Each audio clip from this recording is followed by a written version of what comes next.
S ನಾಮಪತ್ರದ ಭರಾಟೆ ಜೋರಾಗಿದೆ. Election ಹತ್ರ ಬರ್ತಾ ಇದೆ.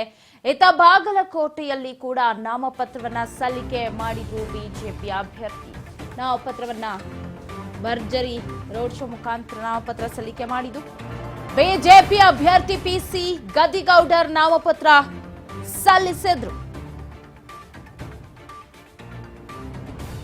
2 ಸೆಟ್ ನಾಮಪತ್ರವನ್ನ ಸಲ್ಲಿಸಿದ್ದಾರೆ. ಪಿಸಿ ಗದ್ದಿಗೌಡರ್ ಬಿಜೆಪಿಯ ಅಭ್ಯರ್ಥಿ ಬಾಗಲಕೋಟೆಯಲ್ಲಿ ನಾಮಪತ್ರವನ್ನ ಚುನಾವಣಾಧಿಕಾರಿಗಳಿಗೆ ಕೊಟ್ಟಿರೋದು. ಜಿಲ್ಲಾಡಳಿತಕ್ಕೆ ತೆರಳಿ ನೋಡ್ತಾ ಇದ್ರೆ ದೃಶ್ಯದಲ್ಲಿ ಒಂದು ವಿಂಡೋದಲ್ಲಿ ನಾಮಪತ್ರ ಸಲ್ಲಿಕೆ ಆಗ್ತಿದೆ. ಇನ್ನೊಂದು ಕಡೆ ಭರ್ಜರಿ ರೋಡ್ ಶೋ ಕೂಡ ನಡೀತಾ ಇದೆ.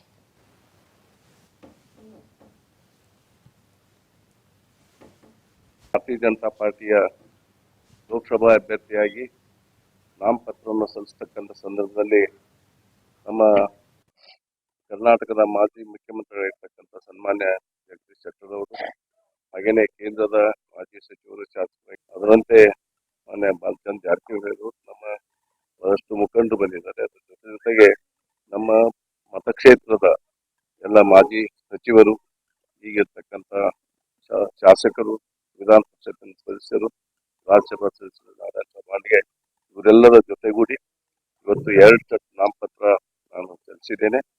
ಈ ಒಂದು ಸಂದರ್ಭದಲ್ಲಿ ಈಗಾಗಲೇ ನಾವು 15-20 ದಿವಸಗಳಿಂದ ಪ್ರಚಾರವನ್ನು ಪ್ರಾರಂಭ ಮಾಡಿ ಇವತ್ತು ಹಳ್ಳಿನಲ್ಲಿ, ಸಿಟಿನಲ್ಲಿ ಪ್ರತಿ ದಿವಸ ನಮ್ಮ ಭಾರತೀಯ ಜನತಾ ಪಾರ್ಟಿಯ ಮುಖಂಡರು, ಕಾರ್ಯಕರ್ತರು ಹಾಗೂ ನಾನು ಇವತ್ತು ಏನು ಪ್ರಚಾರ ಪ್ರಾರಂಭ ಮಾಡಿದ ದಿನದಿಂದ ಇವತ್ತಿನವರೆಗೂ ಕೂಡ ನಮಗೆ ಅತ್ಯಂತ ವಿಶ್ವಾಸ ಇದೆ.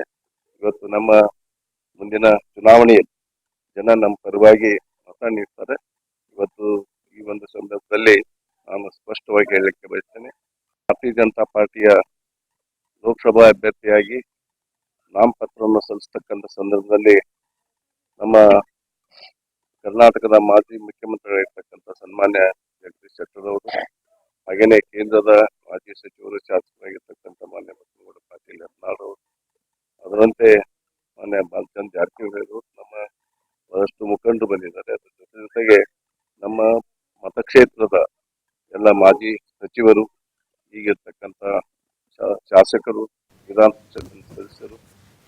ಎಸ್ ರಾಜ್ಯದಲ್ಲಿ ಚುನಾವಣಾ ಕಾವು ಜೋರಾಗ್ತಾ ಇದೆ. ಇತ್ತ ನೋಡ್ತಾ ಇದ್ದೀರಾ ರ್ಯಾಲಿ ಕೂಡ ಮಾಡ್ತಾ ಇರೋದು. ಅಲ್ಲಿ ಮೈತ್ರಿ ಅಭ್ಯರ್ಥಿ ಪಿಸಿ ಗದ್ದಿಗೌಡರ್ ಪರವಾಗಿ ಬಿಜೆಪಿ, ಕಾಂಗ್ರೆಸ್, ಜೆಡಿಎಸ್ ಕಾರ್ಯಕರ್ತರು ಪ್ರಚಾರವನ್ನ ಮಾಡ್ತಾ ಇದ್ದಾರೆ.